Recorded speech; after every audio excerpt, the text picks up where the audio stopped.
Welcome back to another video full of juicy news. If you're curious to find out why YG was kicked out of the Big Three, all about the Bubble Trouble, how NCT's new album got stolen, and Red Velvet's comeback getting spoiled, then keep on watching.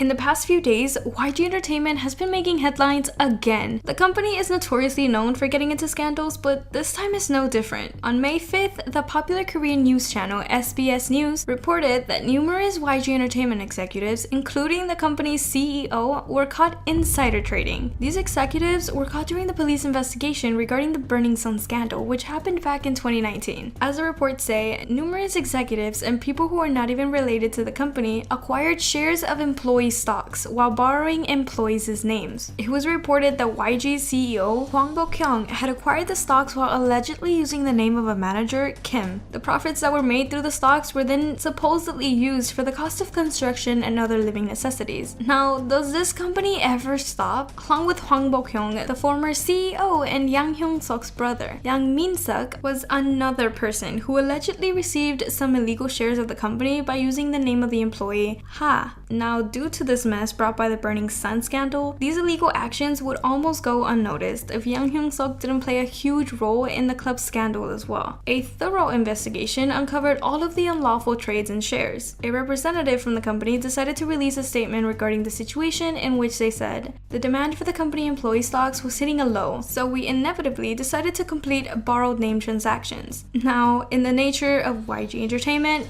the company refused any claims of the insider trading being used to evade taxes, but the National Korean Tax Service completely denied this. Now, the situation is bad as it is, but it got even worse when another shocking news was revealed. The news of YG Entertainment and SM Entertainment being downgraded from top-level businesses to mid-sized businesses due to poor performance and increased losses became a hot topic for discussion. For years, these two companies along with JYP Entertainment have been considered blue-chip companies, aka the best of the best. Of course, the ongoing coronavirus crisis and other factors such as lack of artist promotions and the issues between Korea and China have affected their stocks and net worth really badly. Just in 2020, SM Entertainment suffered a net loss of over $70 million. As of right now, the only agency that can be considered a blue chip company is JYP Entertainment, even though they have the lowest numbers of sales out of the three. There is a possibility that these two companies will be able to gain their top level status back if their sales are good enough this year. But after all the problems and scandals YG Entertainment has been a part of, it's hard to tell.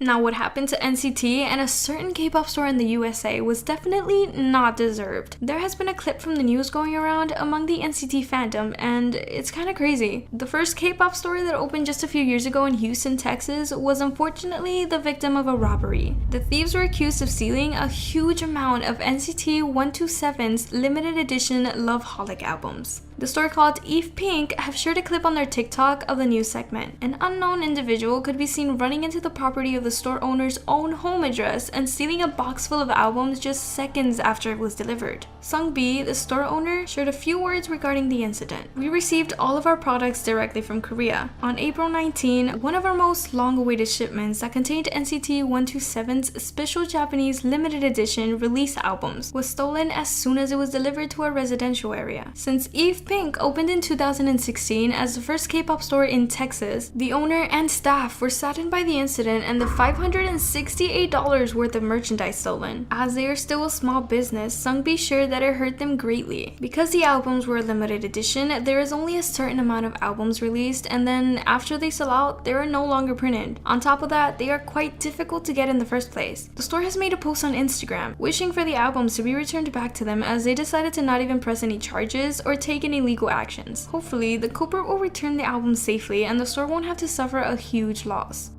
And talking about safe returns, fans of EXO have been sending happy wishes to Baekhyun, who began his mandatory military service on May 6, 2021. Being the sixth EXO member to enlist in the military, the singer began his service coincidentally on his 29th birthday. In their official fan community, EXO posted pictures of Baekhyun and themselves to mark his enlistment, fulfilling the group's send-off tradition. According to reports, Baekhyun will serve as a public service worker after 3 weeks of basic military training. Baekhyun shared a farewell picture on his fans' Instagram, captioning it, "Day 1, I'll go and return safely." Of course, the comment section under his post was flooded with love and support, but a certain person's comment stood out among the others. NCT's Taeyong and Baekhyun's fellow friend from Super M shared sweet messages. "Take care, Hyung. Happy birthday." Quickly followed by, "No, don't go, Hyung." Understandably, Taeyong is going to miss his friend, but all we can do is wish Baekhyun safe military enlistment. We can't wait until he's back though.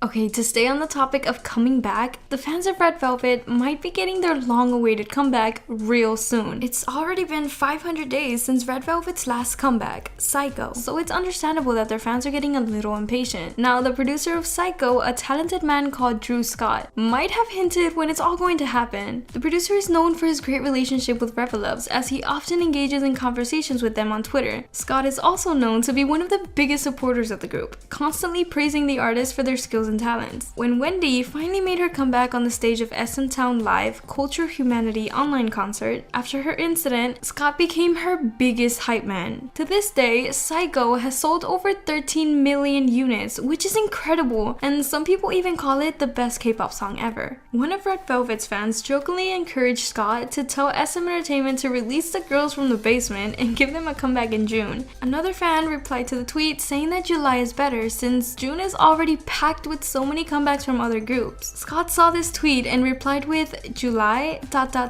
accompanied by the little evil emoji. But Scott didn't stop there. Just a few minutes later, he tweeted another hint at July 2021, confirming even more that he could be talking about a new Red Velvet comeback. Of course, this sent Reveloves into overdrive. It's understandable since it's been over a year since the girls had their last comeback, and the repeated teasing from Scott is enough of a proof to make fans believe that he's working with Red Velvet again. Fingers crossed. Now, Scott wasn't the only one to drop small hints. Most recently, it was actually Red Velvet's Yeti who also possibly teased a new comeback. In an Instagram live, she told her fans she will be preparing for a comeback after she is done shooting for her web drama called Blue Birthday. One of the viewers wrote a comment, "Touch your nose for Red Velvet's comeback," and Yeti actually did.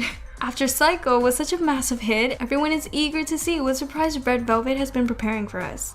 Okay, let's stay with SM Entertainment for a bit longer and discuss the recent debacle they had with one of their employees. This story is as bad as it is funny, and although it might sound unbelievable, it's very much true. An SM Entertainment A&R, which stands for Artist in Repertoire, employee has been ripped off of his position recently, after he was found to be adding his wife's name as a lyricist on EXO and BoA's songs. You've heard that right? This person supposedly added his wife's name to up to 15 songs from these two artists. Of course, after his sneaky ways were discovered, SM Entertainment kicked him out immediately and quickly subjected him to a disciplinary action. The A&R employees are in charge of discovering talents, drawing up contracts, and actually developing the artist. Not only that, but they're also responsible for the overall work that the agency does on a day-to-day basis, combined with planning, production, and artist promotion. Sometimes they will collect lyricists and compile the credits. Now, what this employee did has crossed the line, as he took advantage of his power and collected royalties that weren't his. This employee has used around 3 different false names to try and avoid suspicion. However, unfortunately for them, he was still caught and he is now facing some major problems. Sometimes karma can hit you pretty bad. We have good news for those fans who are active users of the app Bubble. For those who are unfamiliar with the app, Dear You Bubble, commonly known as just Bubble, is a private messaging service where idols can communicate with their fans and see their responses. These artists come from companies such as SM Entertainment, FNC Entertainment, Jellyfish Entertainment, and JYP Entertainment. In order to receive these messages, fans actually have to pay a certain amount of money to be able to talk to their favorite idols. I mean, surely, if you're spending the money you earned, you expect the idol to actually be active since that's the whole point of the app. Well, not all the artists were active, and that's where the new rules come in. Bubble has changed their policy, stating now that if a certain artist doesn't post within 30 days after the membership was purchased, all of the money will be refunded to those who bought it. However, if the artist is able to send at least one message in that time period, the fans will not be eligible to get a refund. It's not ideal, but it's at least something, right? The rule is to enforce that fans are getting what they paid for and that they can at least expect a little something from their idol every month.